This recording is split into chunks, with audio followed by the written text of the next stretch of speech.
talking about the hover jack and all its great uses. So this is particularly used when someone falls on the floor and they're unable to get up. There's two ways to get them up. One, you would put a hover mat, slide them over to the hover jack, and then raise them up.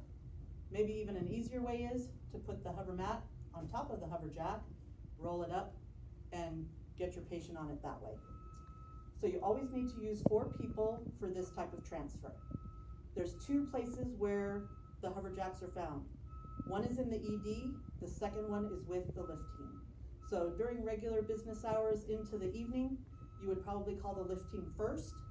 If it's after hours, you would call the AL as they have a key to get the hover jack for you. So let's talk a little bit about the hover jack.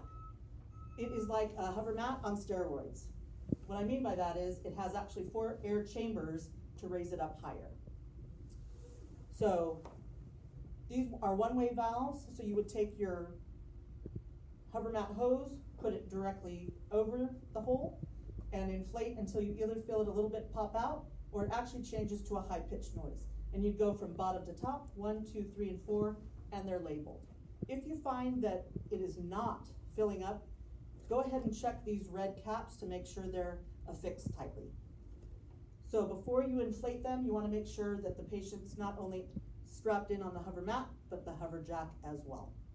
Once inflated, you can actually use these straps and drag it along the floor. It has a friction reducing bottom. I think it's made of Teflon, so it makes it much easier to go across gravel, grass, cement to get over to a gurney or a bed.